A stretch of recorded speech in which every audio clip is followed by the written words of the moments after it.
Hi, this is Arthur, and this is a summary of the story of the Archon Quest Chapter IV, Act 5, Masquerade of the Guilty, released in Genshin Impact version 4.2. It's the last day for the Traveler and Meropide. As the Traveler leaves, a tremor shakes Meropide and they ask Wriothesley about it. Wriothesley says the tremors came from the surface. They say goodbye and head over to Neuvillette. Once there, they talk about the dream they had of Childe and a giant whale. Neuvillette concludes that Childe and the whale must be within primordial seawater. Neuvillette then tells them the tremor was near Poissong and they should head over. They do so and see Navia. Navia tells them that primordial seawater flooded Poissong and dissolved many residents. Many more were injured by the panic that followed. Among those dissolved were Melus and Silver, close friends of Navia. The Fatui Harbinger, the Knave, soon shows up. The Knave and the Fatui are here to provide Poissong aid and support. The Knave then asks the Traveler to investigate some ruins related to the prophesied disaster. The Traveler heads over to the ruins with Navia tagging along. The ruins seem to be filled with primordial seawater. They explore the ruins until a bridge collapses and they fall. A dazed Navia wakes up to Melus and Silver. They take Navia to the Opera Epiclese where she is put on trial. Everyone in the courtroom is one of the recently dissolved from Poissong. Navia isn't sure what is going on, but it seems if she is found guilty, she will stay with them forever. Just then, Melus and Silver come to their senses and strongly defend Navia. Neuvillette suddenly appears and tells Navia that she must leave with him right away. Melus and Silver say their goodbyes and everyone turns into Oceanids. Navia then wakes up with the Traveler and Neuvillette standing around her. Neuvillette explains that he was originally going to meet them in Poissong, but ran into the Knave who directed them to the ruins. When he found them, Navia was about to be dissolved when he pulled her out of the primordial seawater. Just for a second, Neuvillette saw two Oceanids protecting Navia. Navia believes the two to be Melus and Silver. They continue exploring the ruins until they find 3 stone slates and a seemingly missing 4th one. Without the missing slate, Neuvillette cannot completely decipher their meaning, so they leave. Neuvillette then goes to talk to Farina. Navia returns to check on the Spina di Rosula, and the Traveler heads to one of Spina's safe houses. Upon reaching the safe house, they bump into Mona. Mona is in Fontaine to talk about the prophecy with the Steambird. Side note, the Steambird is the local newspaper. The Traveler then asks Mona to ask her master, Astromancer Barbaloth Trismegistus, to verify Fontaine's prophesied disaster. Mona agrees and leaves. Sometime later, they head to Neuvillette's office only to see Farina argue with Neuvillette and leave. Neuvillette concludes that Farina is hiding something, and they need to find out what to prevent the prophecy. A few days later, Linny, Lynette, Freminette, Navia, Chlorinde, Neuvillette, and the Traveler meet in Poissong. They agree to trap Farina in a trial in order to force her to reveal her secrets. After the meeting, the Traveler returns to Spina's safe house and hears the same voice they once heard in Sumeru. The voice says she was sent by her friend's disciple, meaning Mona. The Traveler deduces this is N, a mage and member of the Hexen Circle. Side note, the Hexen Circle is an organization of powerful individuals, including Klee's mom. N confirms the prophecy cannot be changed, but the prophecy does have blind spots. N then leaves and Mona soon arrives. They tell Mona about N and Mona leaves. A few days later, a messenger from Neuvillette tells them that Farina is missing. There was a small riot blaming Farina for improperly handling the prophesied crisis. Farina escaped but is now missing. Paimon suspects that Farina went to Poissong, so they head over. They find Farina, but some angry Fontainians chase after them. The Traveler leads Farina to a good hiding place and they have a chat. Just as it seems Farina might reveal her secret, the walls come down. Turns out this was all part of the trap. Navia's people started the fake riot and chased her into the hiding spot with the Traveler. The hiding spot was a magic box set up by Linny to transport them to the Opera Epiclese. Now, under threat of a duel with Chlorinde, Farina accepts the trial. The Traveler agrees to be the prosecutor and charges Farina with not being the Hydro Archon. During the course of the trial, we learn that Farina is likely a cursed human and a Fontainian affected by primordial seawater. Neuvillette finds her guilty and turns to the Oratrice Mécanique d'Analyse Cardinal for the verdict. The Oratrice then says the Hydro Archon is guilty to be punished via death sentence. This is the first time the Oratrice has ever given a death sentence. Just then, Freminette arrives and says the Fatui found the missing stone slate from the ruins. With the missing stone slate filling in the blanks, Neuvillette and the Traveler conclude the following. Long ago, Oceanids wanted to become humans because they were envious of their experiences. Following their wishes, Egeria, the former Hydro Archon, used the power of the primordial sea to give the Oceanids human bodies. Thus, all Fontanians are not real humans, but originally Oceanians.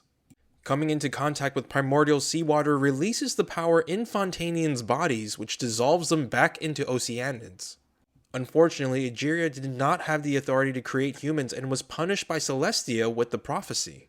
Neuvillette also says that it is prophesied the people of Fontaine will hold the Hydro Archon on trial before Fontaine floods under primordial seawater. In other words, by holding Farina on trial, they inadvertently made the prophecy come true. Additionally, Neuvillette concludes the whale from the Traveler's Dream is likely the culprit behind the rise in primordial seawater. Just then, a rift opens in the room and the whale jumps out of it. Child jumps out too. Together, Child and Neuvillette beat the whale back into the rift, with Child following after it.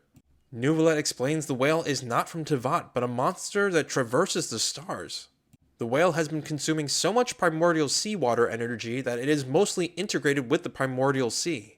Once it has consumed all the energy in the primordial sea, the whale will likely start consuming Fontanians, as their bodies contain primordial sea energy. Just then, the Oratree starts glowing and bathes them all in light. Neuvillette is then brought face to face with someone who looks like Farina. The person says she is Focalors. When Egeria, the previous Hydro Archon, made Focalors her successor, she passed on to her the problem of saving Fontaine from the prophecy. Focalors concluded the only way to save Fontaine was to deceive the heavenly principles and Celestia. To do so, she separated her divinity, whom Neuvillette is currently talking to, from her body and spirit, creating a human she named Farina. She then cursed Farina so that as long as Focalors was alive, Farina would not age or die and would continue pretending to be the Hydro Archon. Meanwhile, right before the Oratrees bathed them in light, the Traveler came into contact with Farina's tears and resonated with her inner self. The Traveler now bears witness to Farina's true self and the pain she endured pretending to be the Hydro Archon for the last 500 years.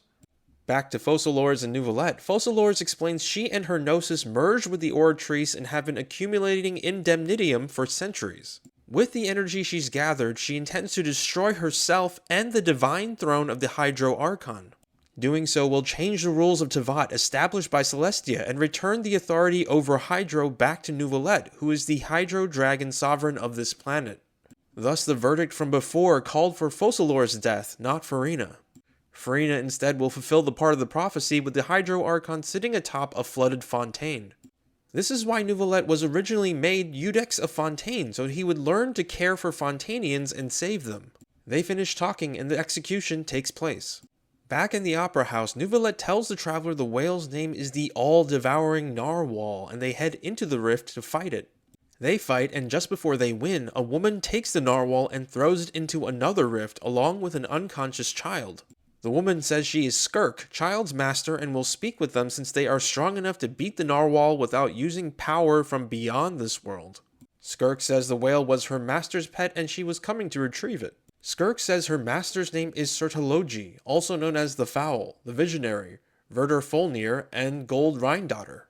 Paimon recognizes the name Rhindaughter as Albedo's mom and part of the Hexenzirkel. Skirk says that Sertologi is like Rhindaughter in that they are both pursuing some form of perfection. Skirk then tells them that Fontaine is currently going through the prophecy. Back in Fontaine, most of the nation is underwater. However, no one is dissolving and instead everyone is trying to help each other stay afloat, including Risley on the giant ship he was building. The waters soon recede and it seems everyone is okay. Sometime later, the Traveler goes around Fontaine and sees that it is recovering well. She learns that Neuvillette has given the Hydrognosis to the Knave. They also learn that Child returned to Snezhnaya and gives the Knave his Hydrovision to return to him. They eventually meet with Neuvillette, who explains a few things. First, the reason the people did not dissolve is because Focalors returned Neuvillette's absolute control over Hydro. Neuvillette then used the primordial energy within Fontanians to turn them into true humans. Fontanians will no longer dissolve in primordial seawater. Second, it is unclear why Child was declared guilty by the Oratrice, but Neuvillette suspects Focalors did it to stall the Narwhal. Third, when couples pray at the Fountain of Lucine for a baby, it is not a simple custom, but an actual ritual that turned Oceanids into humans at a later time. This was how people were born in Fontaine, at least until now. Fourth, Farina packed her bags and left. Neuvillette will cover her living expenses going forward. Fifth, Neuvillette will remain the Iudex of Fontaine and judge cases himself since the Oratrice no longer works. Along with the aura tree shutting down, indemnitium can no longer be produced. Luckily, Nuvolet's new control over Hydro allows him control over Pneumosia, which is a substitute power source. 6th, Natlan is the traveler's next destination. Natlan is a land of dragons that coexist with humans. It is also in a constant state of war. The Fatui Harbinger, the captain, is currently in Natlan. Lastly, Nuvolet reveals he continued talking to Skirk a bit after the traveler left. Skirk said that mixed with his power was something like a god's curse. She then pointed out the hydronosis he was carrying as the remains of the third descender. Nuvolet revealed that after Fozalors died, she gave him the hydronosis. Skirk warned Nuvolet to get rid of the hydronosis. Skirk also said she'll send Child at a future time to tell him who the third descender is. The traveler then tells Nuvolet she is the fourth descender and thinks about her abilities to use elemental energy without a vision as similar to the Gnosis ability to resonate with elemental energy. And that is the end of this quest in this video. If you've liked what you've seen here, please like, comment, and subscribe.